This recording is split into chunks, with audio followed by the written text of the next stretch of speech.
Shalom, continuamos con el estudio de las mujeres en el Talmud y estamos abordando el tratado de Erubín. Específicamente hoy vamos a estudiar acerca de Erubín 100b y hace énfasis a las relaciones maritales. Precisamente hablamos de Javá y los dolores de parto, también acerca de la nidá, específicamente en el ciclo de la menstruación. Vamos a leer lo que está escrito en el tratado Erubín 100b. Rami Bar Hamá dijo en nombre de Rab así: el hombre no tiene permitido obligar a su esposa a realizar una mitzvah. Rashi, el precepto de las relaciones conyugales, es lo que dice. Y Rabbi Yehoshua ben Levi añade que si un hombre obliga a su mujer a tener relaciones maritales en contra de su voluntad, tendrá niños de mal carácter. Estas declaraciones él las hace porque se basa en lo que está escrito en Mishlei, Proverbios 19:2. Mientras que el Rab Shemuel Bar Nachmani dijo en nombre de Rabbi Yohanan: toda mujer que le reclama a su marido tener relaciones maritales tendrá hijos de alto nivel que ni siquiera fueron vistos en la generación de Moshe Rabenu. Esto se deriva de Devarim 1:13-15, donde precisamente Hashem le dijo a Moshe que buscara hombres sabios y entendidos, de buena reputación. Pero Moshe fue capaz de localizar solamente hombres sabios con buena reputación, pero nadie descrito como entendido. A lo que Rashi menciona que hombres con excelentes habilidades deductivas es a lo que hacía referencia. Sin embargo, encontramos respecto a nuestra matriarca Lea, Bereshit 30:16, que ella fue capaz de concebir y dar a luz a Isahar. ¿Por qué? Porque ella le solicitó activamente a Jacob que tuviera relaciones con ella, cuando no era la noche programada. Por ser que ella estaba tan deseosa de cumplir este precepto con Jacob, su descendencia, Isahar, mereció sabiduría y entendimiento excepcional, como se aprecia en Divrei Hayamim, Primera de Crónicas 12:33, donde la tribu de Isahar es alabada por su profundo conocimiento y profundidad astronómica en el cálculo de las variaciones del calendario hebreo. El Talmud pregunta: ¿es meritorio pedirle al marido tener relaciones? ¿Acaso no se recomienda lo opuesto? El Rabbi Sahad Bar Abdimi observó: Javá recibió 10 maldiciones por su participación en el árbol del conocimiento, lo que es conocido como Etz Hadaat. Hashem le dijo, Bereshit 3:16, incrementaré mucho tu sufrimiento y tu embarazo. Con sufrimiento, con dolor darás a luz. Desearás a tu esposo y él te dominará.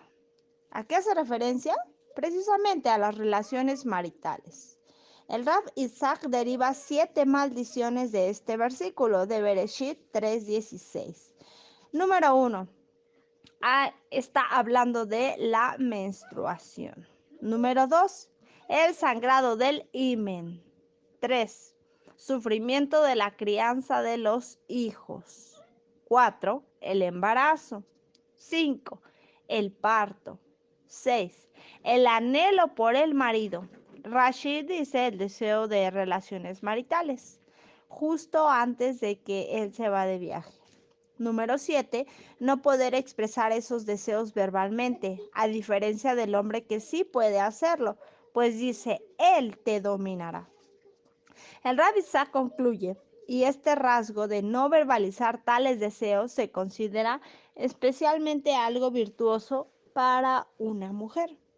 Por lo tanto, la sugerencia es que las mujeres no sean descaradas en la expresión de sus deseos de mantener relaciones. Entonces, ¿cómo concuerda esto con las acciones de Lea y la declaración, lo que nos menciona el Talmud? ¿Por qué? Porque recordemos que dice, los sabios, Rami Bar Hamá, sí, que el hombre no tiene permitido obligar a su esposa. Sin embargo, el Rab Shemuel Bar Nachmani dice, si la mujer le pide al hombre tener relaciones, va a tener hijos justos. Entonces, ¿cómo es que por un lado nos dice que, que lo que está escrito en Bereshit 3:16 hace referencia a que tu esposo te dominará precisamente a las relaciones sexuales, que una mujer, se pudiera entender que una mujer no puede pedirle a su esposo que tengan intimidad. Mientras que el Rab nos dice, si la mujer actúa como Lea, que le pidió a su marido tener relaciones y de ahí nacer Isahar, un hombre con sabiduría, entonces, ¿cómo anteponemos esto que pudiera ser contradictorio? Bueno, el Talmud precisamente ofrece la siguiente explicación.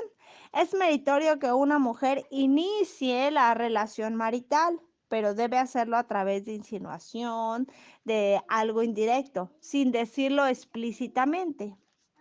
El Talmud, el Rab Dimi, completa las 10 maldiciones. El Rabbi Sahar Bar Abdimi nos menciona 7, ya se las dije. Y el Rab Dimi nos da tres maldiciones más para complementar las 10. El número 8. Las mujeres deben mantener su pelo cubierto como quien está de duelo. 9. Solo se les permite tener un marido a la vez. Y 10. Se encuentran limitadas en ciertas actividades. Eso es lo que está escrito en Erubín 100b. Son bastantes temas a analizar, bastantes situaciones, todas enfocadas obviamente a nosotras como mujeres. Vamos a ver que se mencionan 10 maldiciones, por llamarlas así, que le acarrean a la mujer debido a lo que hizo Jabá, participar en el Hetz Hadaat, en el árbol del conocimiento. Y bueno, ellos enumeran estas maldiciones. Nos dice que la menstruación es una maldición. Ojo, repito, y siempre lo hemos enseñado, el hecho de lo que está escrito en el Talmud, los Midrashim que continuamente mencionamos, que están escritos, no deben tomarse, y así lo relata el mismo Talmud, no deben tomarse 100% literal.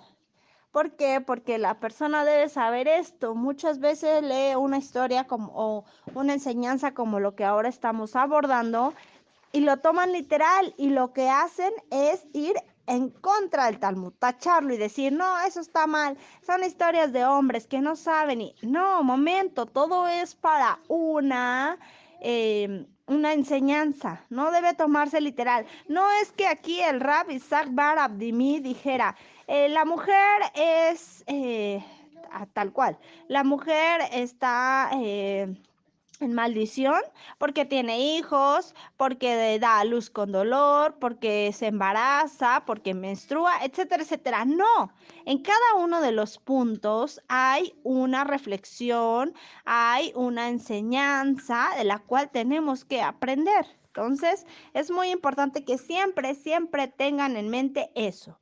El Midrash no deben tomarlo como literal. Ciertamente hay unos que nos dan una luz en el túnel, una enseñanza que puede ser verídica porque está respaldada con la Sagrada Torá escrita. Sin embargo, hay otros que nos dejan una apertura para distintas enseñanzas, ¿ok?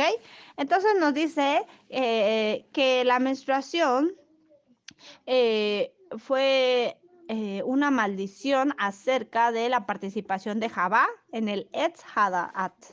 Entonces, vamos a ver, ¿es la menstruación una maldición? Bueno, lo que obviamente sabemos que no es así.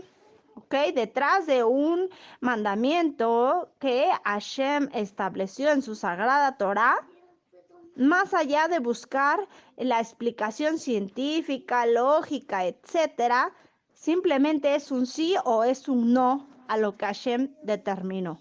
Hashem dijo, no harás esto y no se hace y punto. Ejemplo, está escrito que no se debe consumir carne de puerco, el cerdo. ¿Por qué? Nos da la explicación. Para que un animal que pueda ser apto para consumo tiene que tener dos características, rumiar y tener pezuña hendida. El cerdo no cumple con estas dos, solamente una, ¿ok? La pezuña hendida. Y bueno, de ahí que no se coma, tenemos la característica, tenemos la prohibición y no. La persona ya investigando científicamente y demás, porque desafortunadamente la mente humana necesita mucha explicación para que pueda abstenerse de.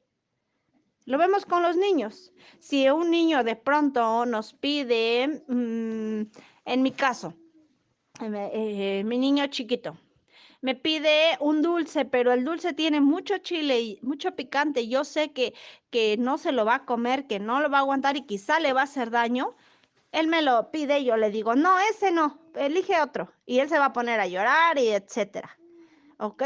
Pero si yo le digo, mira, no te lo comas, no te lo voy a comprar porque eso te va a hacer daño, te va a doler tu pancita, está muy picoso, etcétera, etcétera. Le doy una explicación y 1000 razones, el niño quizá va a entender y va a elegir otro.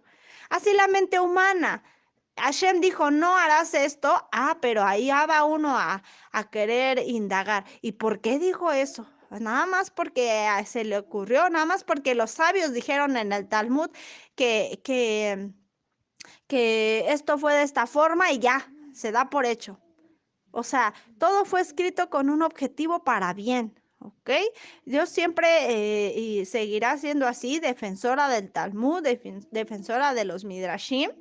¿Por qué? Porque nos dan una luz, digo, en el túnel, nos amplian el conocimiento.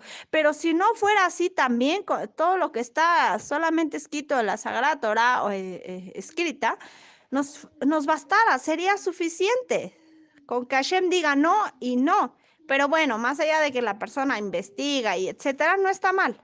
No estoy diciendo que no debemos hacerlo, pero a veces se llega a caer en el error de querer tener una explicación, ¿ok? Entonces, en cuestión, por ejemplo, de la menstruación, Hashem dijo que en ese periodo, en ese ciclo de la mujer, el cual aparece cada mes, si no es que tenga alguna enfermedad o por causa de embarazo, pero cada mes la mujer tiene su periodo menstrual. En ese momento la mujer queda impura para su pareja. Y ojo, al decir impura no significa que estás sucia, que te deben de hacer a un lado, que hueles mal. No, es decir, estás apartada para, ¿ok? Obviamente no se va a poder tener relaciones sexuales. Hashem lo dijo, esos días no. ¿Ok? Y allá va uno a investigar, ay, pero ¿por qué sería que dijo que no?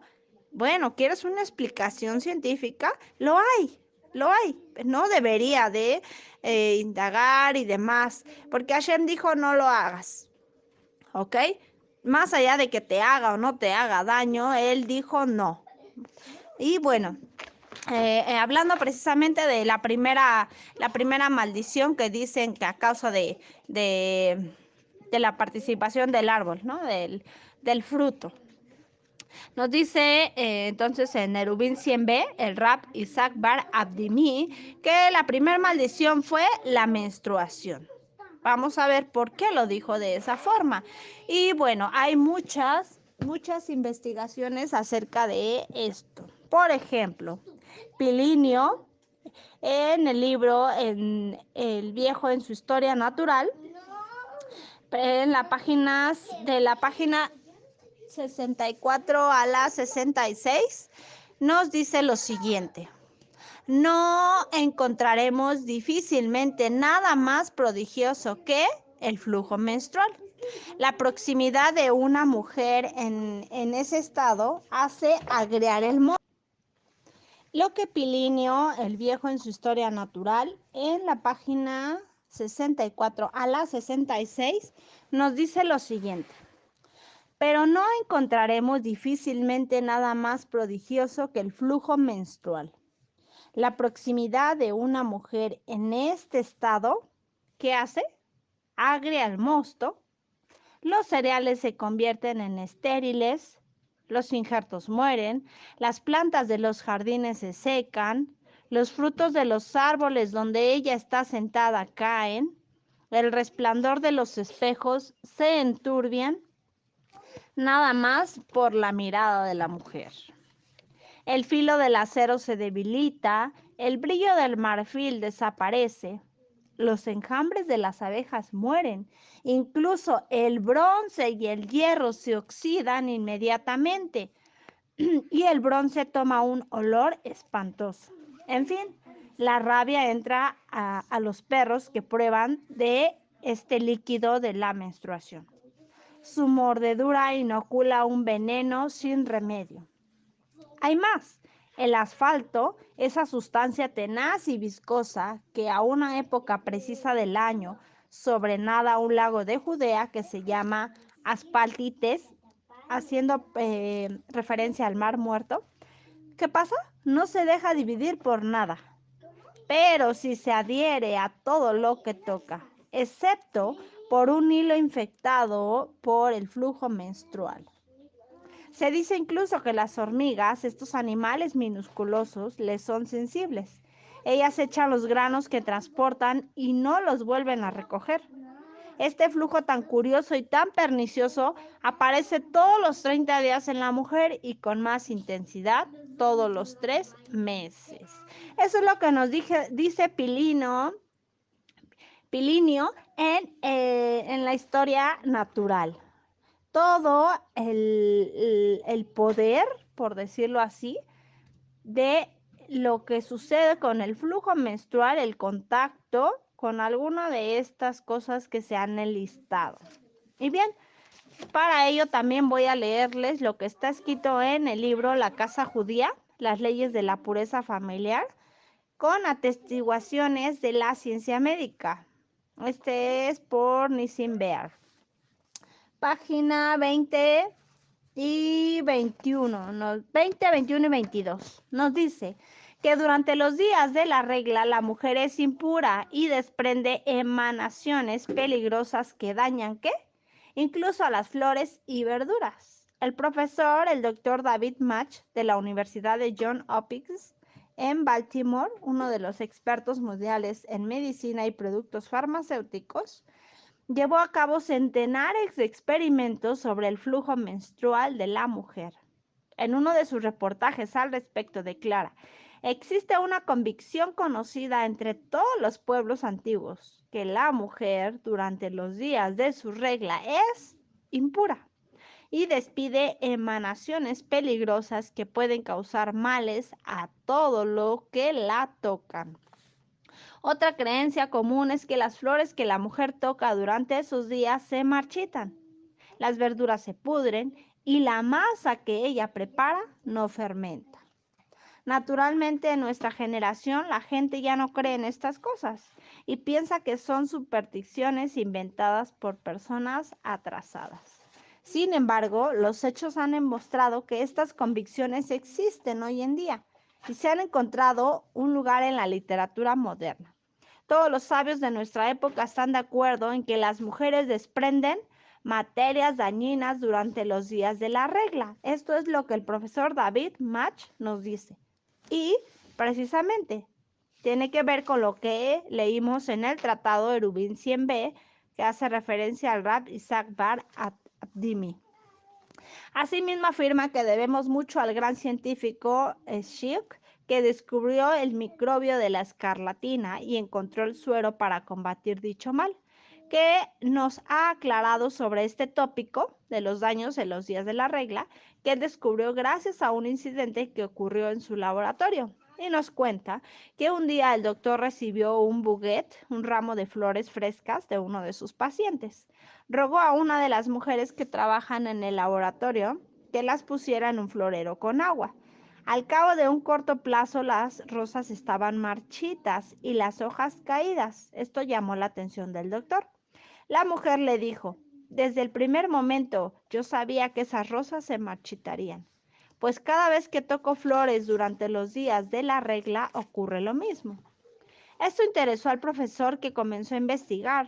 Tomó flores recién cortadas y las repartió entre dos clases de mujeres, algunas en días de la menstruación y otras sin ella.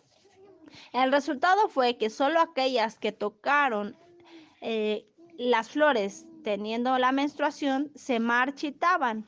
Prosiguió haciendo el experimento y tomó una cantidad de harina, de levadura, de leche y azúcar, y rogaba a estas mujeres que formaran una masa.